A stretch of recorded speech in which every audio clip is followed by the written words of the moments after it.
Salut les gars, salut DTMX Passion, la page Facebook, si tu connais pas tu peux y aller, c'est cool, t'as besoin d'une info ou quoi, tout le monde est là pour te répondre, donc c'est vraiment sympa. Qu'est-ce que tu vois devant toi? Tu vois un cylindre rayeur. Eh bien non, c'est pas un cylindre rayeur, c'est juste la culasse rayeur. C'est un cylindre Gilardoni. Donc tout d'abord, en fait, je voulais repasser, j'avais pour projet de monter ma DTMX en 125YZ.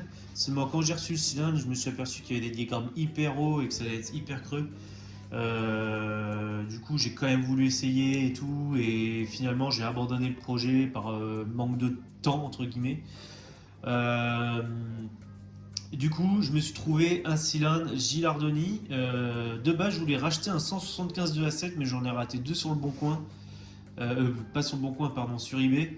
Et du coup, j'étais dégoûté. Je dis, allez, vas-y, il faut que j'essaie autre chose. Et puis, il y a ça qui est tombé sur le bon coin. Ça faisait longtemps que ça me travaillait un petit peu d'acheter un Gilardoni. Mais je le faisais pas parce qu'il faut une culasse spécifique. Et voilà. Bon, après, la culasse, aujourd'hui, on trouve des mecs comme AEB de développement qui les font. Enfin, d'ailleurs, c'est le seul. Hein. Donc je m'étais dit au pire des cas, je ferai appel enfin je lui reprendrai une culasse. Voilà quoi. Et donc, cylindre Gilardoni, alors qu'est-ce qu'il a de spécifique? C'est qu'en fait, il est nicasilé. Il n'a pas de chemise fonte. C'est un revêtement nicasile. Il y a deux choses qui sont positives avec ce processus. C'est on chauffe moins parce que l'aluminium chauffe déjà plus vite que la fonte et chauffe moins. Enfin, arrive à refroidir plus vite. Comment on appelle ça, c'est pas un échange thermique. Enfin, je sais plus, ça apporte un nom. Enfin bref, ça dissipe mieux la chaleur. De plus, le traitement Nicasil, c'est une matière comment dire, qui est plus lisse que la fonte entre guillemets, et le piston coulisse est bien plus libre dans le cylindre. Voilà. Donc, pour avoir fait l'expérience à l'époque sur mes petites 50, quand on passait d'un cylindre fonte et d'un cylindre alu avec les mêmes diagrammes, ça n'avait rien à voir. On avait l'impression d'avoir une autre moto. Désolé, je suis un peu enrhumé. Moi j'étais surpris parce que en fait niveau finition, comme on n'a pas de chemise fonte, c'est hyper bien fini. Pour l'époque, franchement, c'est... Bon, il y a des lumières qui demanderaient à être un petit peu reprises, mais franchement ça va tourner comme ça, moi je le laisse comme ça le cylindre. Avec la grosse admission, tac. Et donc, toi Gilardoni... la différence qu'il a avec les autres, alors les rayeurs je les connais pas parce qu'il y en a beaucoup qui disent que c'est un rayeur mais ni quasi. Diagramme admission, j'ai 121, j'ai pu mesurer, et diagramme échappement j'ai 185 degrés, donc avec un joint en base en 0,50. Voilà. Le seul truc, c'est qu'ici, par rapport à un 2A7 ou un 125 d'origine, c'est plus fin. Donc en fait, sur tes carters, il faut que tu élargisses un petit peu, il faut que tu t'alignes le cylindre. Tu n'es pas obligé de le faire, mais tu vois, il est d'origine et il a des transferts qui sont bien plus larges que tous les 175 2A7 que tu peux trouver. Alors moi, sur mes carters, ils étaient déjà préparés, alignés. Parce que mon 175 de A7, j'avais justement agrandi. Et j'ai trop de la chance, en fait, j'ai fait exactement le même dessin. J'ai juste à recouper mon joint et ça tombe pile en face. Donc ça, là-dessus, je suis content. Par contre, il y a un truc où je suis pas content, c'est que, tu vois, la culasse, elle est magnifique. Mais quand je l'ai achetée, j'ai posé plein de questions au mec et sur les photos, ça me paraissait bizarre. Je trouvais que la chambre de combustion elle était vachement large et je lui ai demandé si c'était pas plutôt une culasse de 200 rayeurs. Il m'a dit non, j'en ai déjà eu, c'est bien plus gros et tout. Et en fait, si, c'est une culasse en 72 mm de chambre et c'est une culasse de 200 rayeurs. Alors, il va falloir que je prenne le rapport volumétrique. parce que ben, j'ai pas envie de tout péter par rapport à ça. Ça va se monter, hein. S'il faut, je rechargerai en soudure, on reprendra la bande de squish. S'il faut agrandir la chambre de combustion, on l'agrandira. C'est pas un souci. Oh là, je suis très très enrhumé, moi. Donc j'étais un peu déçu à ce sujet-là parce que le mec pourtant il certifie qu'il s'y connaissait un peu et etc. Ce que je vais reprendre c'est l'admission parce que l'admission ils ont agrandi ça un peu à l'arrache pour mettre une grosse boîte à clapper dedans d'ailleurs qui rentre pas. Il m'a donné une cale avec mais ça rentre pas. Moi j'avais ma V-Force 3 que j'avais sur le 2A7 de 4YZ donc là elle rentre mais elle touche un tout petit peu les parois. Du coup je vais la reprendre gentiment. Voilà. Pour ce qui est du piston, le piston c'est un. Oula, qu'est-ce qu'il fait mon stable? Tac. Le piston c'est un TKRJ et en fait le problème qu'il y a c'est que le balayage est tellement large comme sur les rayures. Tu vois, il a un peu marqué. Je me demande même s'il a pas mis un segment à l'envers. C'est-à-dire, il y en a un qui est plus épais que l'autre et il a dû se tromper dans le piston. Parce que le piston, j'ai regardé, c'est la bonne cote pour le cylindre.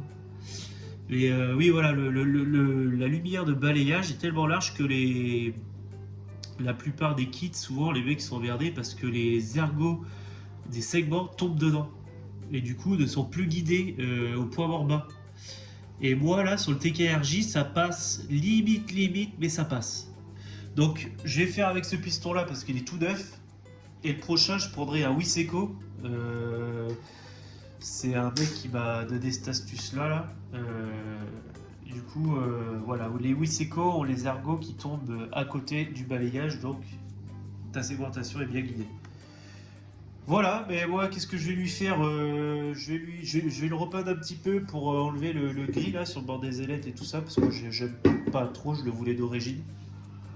Et puis voilà, hein, je vais le monter, je vais le roder tranquille et on verra ce que ça donne.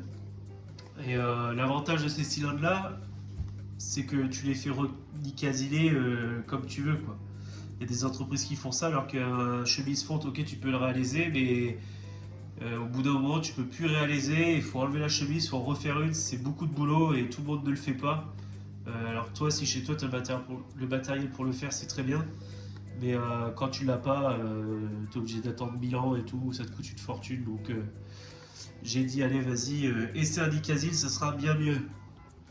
Et en plus, c'est vintage, c'est du Gilardoni avec de la culasse rayeur. Il y a un truc que j'ai pas parlé vite fait, c'est le joint. Bon, alors ça, c'est pas le bon joint, hein, mais un 2A7, ça monte pas dessus. Il y a rien qui monte, à part un joint de 125. Parce qu'en fait, ce cylindre-là, si tu veux, il n'a pas été vendu avec des culasses, il a été vendu nu. Sans culasse, il fallait mettre la culasse du 125, donc avec les deux boujons en moins, mais ils avaient quand même donné la possibilité de rajouter les deux boujons, il y avait les filetages, et après il fallait modifier la culasse de 125. Donc la culasse rayeur monte dessus, mais du coup il n'y a aucun joint qui y vont. Le mec il m'a donné un joint, mais il fait 1 mm 20 d'épaisseur, c'est trop épais, donc je vais les garder quand même, et en fait je compte mettre ça moi, que je vais recouper.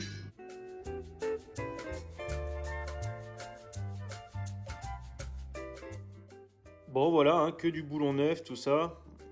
Pour la DT, MX encore. C'est un gros avantage de trouver encore les boulons et tout. Alors c'est pas tout à fait pareil, mais bon, c'est de la bonne qualité. Mais c'est pas tout à fait pareil que l'origine. Donc moi ce que je fais, c'est que je garde toute ma boulonnerie d'origine. Comme ça, un jour, si je veux la restaurer et la faire rezinguer, mais voilà, je les aurai. Faut jamais jeter les boulons, les écrous, tout ça d'origine, même si c'est rouillé.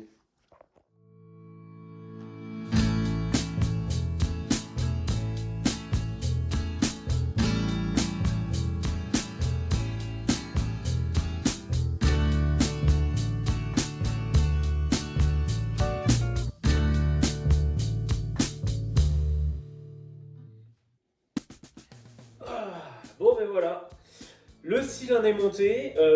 Alors, je suis repassé sur un cylindre d'époque parce que je voulais retrouver le look d'origine vintage.